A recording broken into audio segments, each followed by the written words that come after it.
رسوله الكريم أما بعد فأعوذ بالله من الشيطان الرجيم بسم الله الرحمن الرحيم وما يستوي الأعمى والبصير ولا الظلمات ولا النور ولا الظل ولا الحرور وما يستوي الأحياء ولا الأموات إن الله يسمع من يشاء وما أنت بمسمع من في القبور إن أنت إلا نذير إنا أرسلناك بالحق بشيرا ونذيرا وإن من أمة إلا خلا فيها نذير وإن يكذبوك فقد كذب الذين من قبلهم جاءتهم رسلهم بالبينات وبالزبر وبالكتاب المنير ثم أخذت الذين كفروا فكيف كان نكير وما يستوي الأعمى والبصير اور نہیں برابر دیکھنے والا اور اندھا ولا الظلمات ولا النور اور نہ اندھیرا اور نہ روشنی برابر ہے ولا الظل ولا الحرور اور نہ سایہ اور نہ دھوپ برابر ہے وما يستوي الأحياء ولا الأموات اور نہیں برابر زندہ اور مردہ ان اللہ یسمع من یشاء اللہ تعالیٰ جس کو چاہتا ہے سنا دیتا ہے وما انت بمسمع من فی القبور اور جو قبروں میں ہیں آپ اس کو نہیں سنا سکتے مثالیں دی اللہ پاک وما یستوی الاعمی والبصیر اندھا اور دیکھنے والا دونوں برابر اندھے بیچارے کو بہت سی پریشانیاں دیکھنے والا بہت سی باتیں دیکھتا ہے تو یہ مثال اللہ پاک نے کفر اور اسلام کی دی کفر جو ہے وہ اندھا ہے اور اسلام جو ہے وہ دیکھنے والا تو جو لوگ کافر ہیں ان کی مثال اندھوں کی طرح ہے اور جو مسلمان ہیں ان کی مثال بینا کی ہے دیکھنے والوں کی وما يستوي الأعمى والبصير دیکھنے والا اور نہ دیکھنے والا دونوں برابر تو اسی طرح کافر اور مسلمان دونوں برابر ہیں کفر جو ہے وہ اندھیرے میں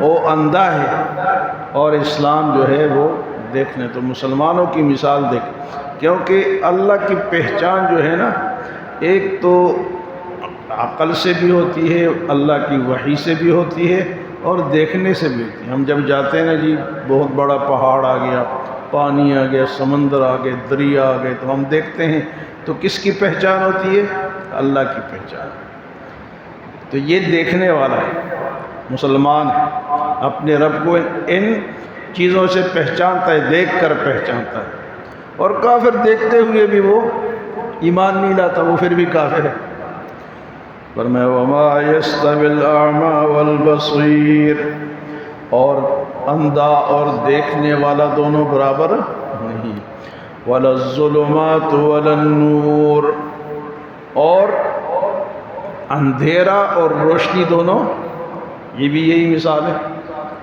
کہ روشنی میں سب کچھ نظر آتا ہے اور اندھیرے میں دیکھو رات کو کتنی چیزیں نکلتی ہیں اندھیرا ہوتا ہے عجیب و غریب چیزیں نکلتی ہیں فرمایا کہ اندھیرا اور روشنی برابر نہیں اسی طرح شرک اور توحید برابر نہیں مشرک آدمی جو ہے وہ کیا ہے وہ اندھیرے میں اور توحید والا جو ہے اسی طرح جو سنت پہ چلتے ہیں وہ روشنی میں اور جو بدعت پر چلتے ہیں وہ اندھیرے میں ولا الظلمات ولا النور ولا الظل ولا الحرور اور نہ جناب سایہ اور دھوپ برابر ہو سکتی ہے کئی دن ایسے ہوتے ہیں کہ سایہ اچھا لگتا ہے، کئی دن ایسے ہوتے ہیں کہ دھوپ اچھی لگتی ہے کہ جی دھوپ میں بیٹھتے ہیں، اور آج کل جو ہے سائے کو تلاش کیا جاتا ہے،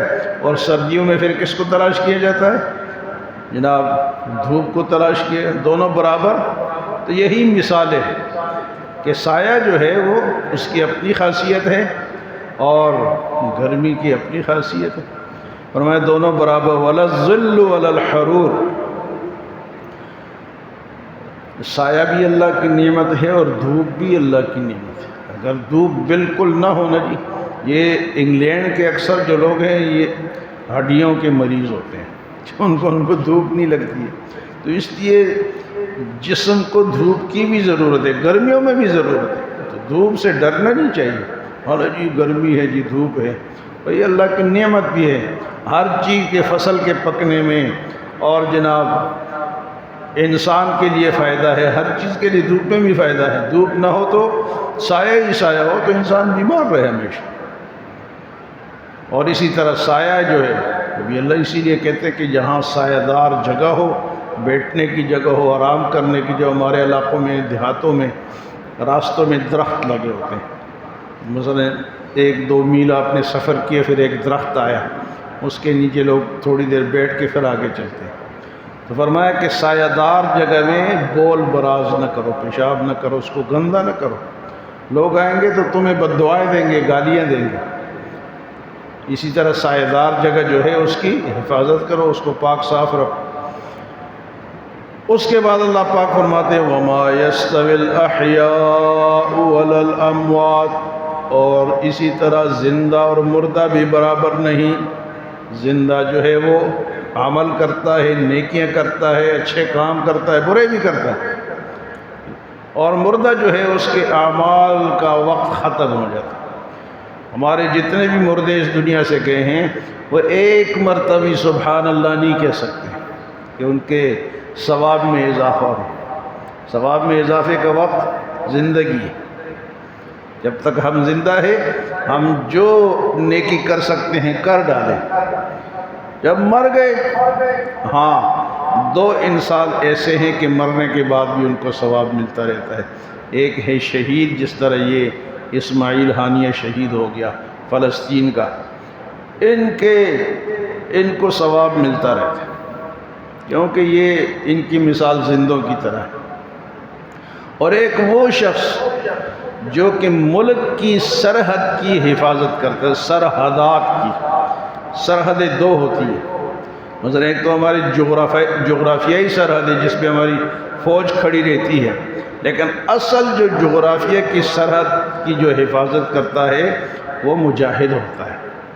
فوجی بیچارہ تو تنخواہ کے لیے کرتا ہے نا، تنخواہ نہ تو کہتے چلو تیرے ملک کی ایسی تیسی خود ہی کر، تنخواہ نہ دو فوجیوں کو تو کریں گے نہیں کریں گے، لیکن مجاہد جو ہے وہ اپنی ملک کی حفاظت اللہ کے لیے کرتا ہے کہ میری ملک کی حفاظت ہو۔ اس لیے ملک کی حفاظت تمام مسلمانوں کا فرض ہوتا ہے۔ ملک سے غداری، ملک کے ساتھ دشمنی، یہ اسلام کے خلاف ہے۔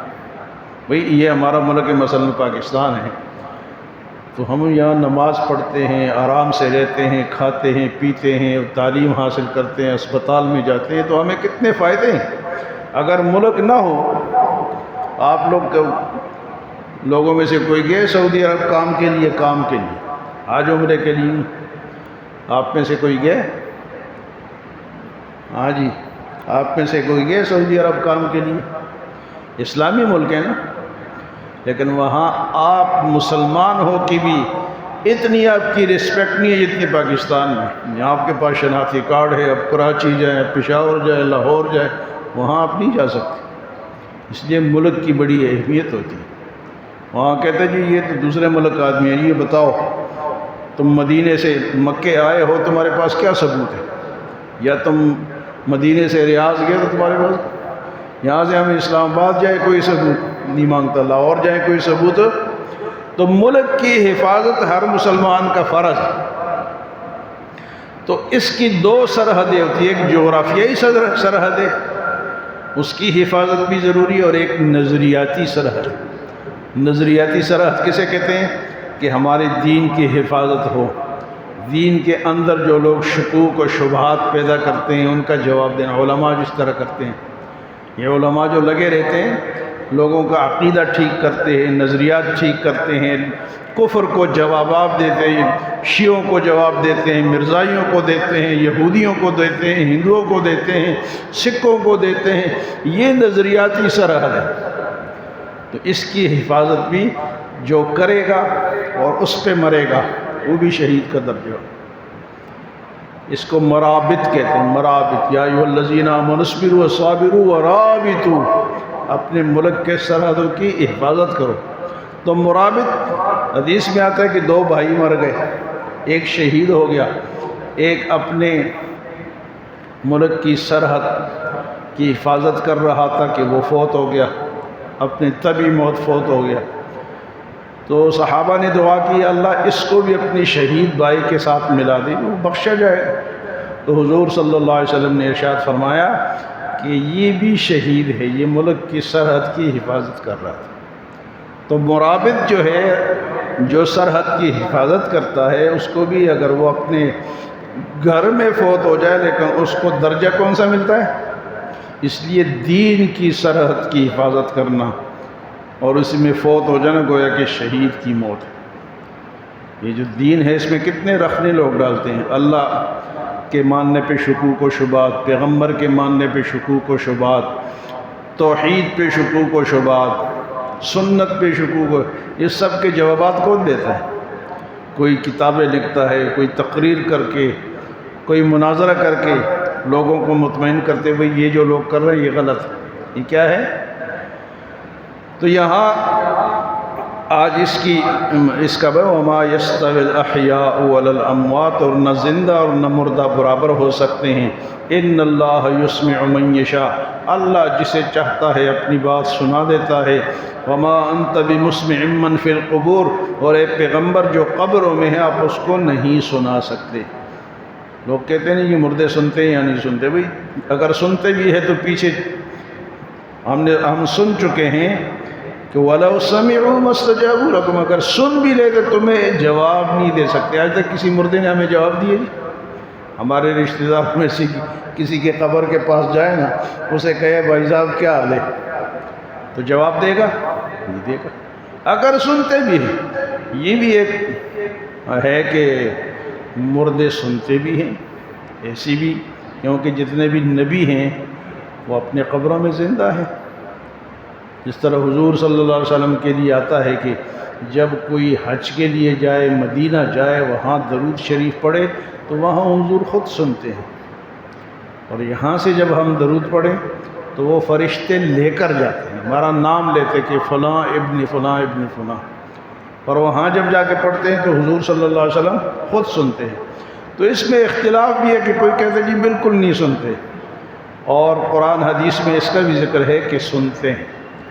لیکن یہاں کل پرسوں کے درس میں یہ بات گزر چکی ہے کہ وَمَا أَنْتَ بِمُسْمِعٍ وَلَوْ سَمِعُوا مَا اسْتَجَابُوا لَكُمْ، اگر سن بھی لے تو ہمیں جواب، تو اس چکر میں نہیں پڑھنا کہ وہی سنتے یا نہیں سنتے۔ میں نے آپ کو سنایا بھی تھا کہ عطا اللہ شاہ بخاری رحمۃ اللہ علیہ کی بات میں نے آپ کو سنائی تھی، یاد ہے آپ کو؟ کسی کو یاد ہے؟ نہیں ہے، بس آپ بھی ایک کان میں ڈالتے ہو دوسرے سے نکال لیتے۔ یاد رکھا کرو نا، آپ جب درس میں بیٹھتے ہو تو کچھ لے کے بھی جایا کرو، کچھ یاد بھی کیا کرو۔ تو ان سے کسی نے پوچھا، وہ بہت جید عالم دین تھے اور انگریز کے اور مرزائیوں کے بڑے خلاف تھے۔ انگریز گیا نا جیل میں ملنے کے لیے، جی کہ شاہ جی کوئی کام ہے، کوئی ضرورت ہے بتاؤ۔ تو آپ نے فرمایا کہ ہمارے ملک کو چھوڑ دو، ہندوستان سے نکل جاؤ، بس میری یہ خواہش، یہ نہیں کہ مجھے رہا کر دو، ہندوستان چھوڑ دو، تم کافر ہو، کہاں سے آؤ، تم ہمارے اوپر حکومت نہ کرو۔ اور دوسرا ان سے کسی نے پوچھا کہ شاہ جی مردے سنتے ہیں یا نہیں سنتے؟ تو شاہ جی نے فرمایا کہ ہم 50 سال سے زندوں کو سنا رہے ہیں، یہ نہیں سنتے تو مردے کیا سنیں؟ یہ سنانا ہی ہے نا جی، مقتدیوں کو ہم سناتے ہیں، جمعے کو سناتے ہیں، لیکن لوگ ٹس سے مس نہیں، ہم 50 سال سے زندوں کو سنا رہے ہیں، یہ ان کو مردوں کی پڑی ہے کہ مردے سنتے یا نہیں سنتے۔ ایک اور بات انہوں نے کہی تھی، وہ بھی آج سنا دو۔ یہ جو مرزا تھا نا غلام احمد قادیانی، اس کا پورا نام تھا غلام احمد، پورا نام اس کا کیا تھا جی؟ غلام احمد۔ تو قرآن میں آتا ہے من بعد اسمہ احمد، عیسیٰ علیہ السلام کے بعد ایک نبی آئے گا جس کا نام احمد ہوگا۔ اس نے کہا میرا نام قرآن میں احمد، غلام احمد، میرا نام کس میں ہے؟ من بعد اسمہ احمد، میرا نام قرآن میں ہے۔ تو عطا اللہ شاہ بخاری رحمۃ اللہ علیہ نے فرمایا کہ تیرا نام تو غلام احمد ہے، وہاں تو صرف احمد ہے، تو احمد تو حضور صلی اللہ علیہ وسلم کا نام ہے، محمد اور احمد دونوں آپ کے مشہور نام ہیں۔ جو آپ کا نام تو غلام تو پورا آتا تو پھر تو ہم مانتے کہ غلام احمد، لیکن پورا تو آیا ہی نہیں ہے، صرف احمد آیا۔ احمد تو حضور کا نام ہے، گویا کہ حضور کا ذکر ہے، تیرا ذکر نہیں۔ تو اس نے کہا جی غلام کو ہٹا دو، احمد تو ہے نا، غلام احمد، غلام کو ہٹا دو، احمد رہ جائے گا۔ عطا اللہ شاہ بخاری رحمۃ اللہ علیہ نے فرمایا میرا نام ہے عطا اللہ۔ کیا نام ہے؟ عطا اللہ۔ تو عطا کو ہٹاؤ تو کیا رہ جائے گا؟ بولے جی، ہاں، اللہ رہ جائے گا۔ پھر میں اللہ ہوں اور میں نے تجھے بھیجا ہی نہیں، دفعہ ہو جا۔ تو اگر غلام کو ہٹاتا ہے تو میں عطا کو ہٹاتا ہوں، عطا اللہ، عطا ہٹاؤ تو اللہ رہ جائے گا، تو میں اللہ بن گیا، اور میں نے تجھے بھیجنا تو اللہ نے۔ تو یہ ایک حاضر جوابی ہوتی ہے بندے کو خاموش کرنے کے لیے کہ تو یہ بات کرتا ہے تو تیرے لیے پھر جواب یہ ہے کہ میں عطا اللہ ہوں، عطا کو ہٹاؤ تو اللہ رہ جائے گا، تو غلام احمد ہے، غلام کو ہٹاؤ احمد رہ جائے گا۔ جب میں اللہ ہوں تو تجھے میں نے، یہ ایک مذاق کے طور پہ بھی جواب ہے لیکن حاضر جوابی بھی ہے کہ اگلے کو خاموش کر دیا جائے۔ وہ جھوٹ بولتا ہے تو جھوٹ کا جواب اس طرح بھی دیا جاتا ہے۔ تو دو قسم کی سرحدوں کی حفاظت ہے اور دو قسم کے لوگوں کا سننا ہے۔ اگر مردے سنتے ہیں ان کو ہم کہتے ہیں السلام علیکم یا اہل القبور۔ حدیث میں آتا ہے کہ جب دفن کر کے واپس پلٹتے ہیں تو مردوں کی، زندوں کی جوتوں کی آہٹ مردے سنتے ہیں۔ کیا کرتے ہیں جی؟ واپس ہوتے ہیں تو آہٹ مردے، لیکن سننا نہ سننا اس کا ہمارے عقیدے سے یا ثواب عذاب سے کوئی مقصد نہیں ہے کہ تم یہ عقیدہ رکھو تو سنتے ہیں تو تمہیں اتنا فائدہ ہوگا، یہ عقیدہ رکھو کہ نہیں سنتے تو تمہیں اتنا نقصان ہوگا، یہ بات نہیں۔ اگر سنتے بھی ہے تو اللہ جس کو چاہتا ہے، اللہ فرماتا ہے کہ ان اللہ یسمع من یشاء، اللہ جسے چاہتا ہے سنا دیتا ہے اور جسے چاہتا ہے نہیں۔ لیکن فرمایا کہ وما انت بمسمع من فی القبور، میرے پیغمبر آپ کسی کو نہیں سنا سکتے، سنانے کی طاقت کس کی ہے؟ اللہ تعالیٰ کی ہے۔ اللہ ہمیں 2-3 آیتیں رہ گئی، انشاءاللہ کل اس پہ ترجمہ ہوگا۔ اللہ ہمیں عمل اور سمجھ کی توفیق عطا فرمائے۔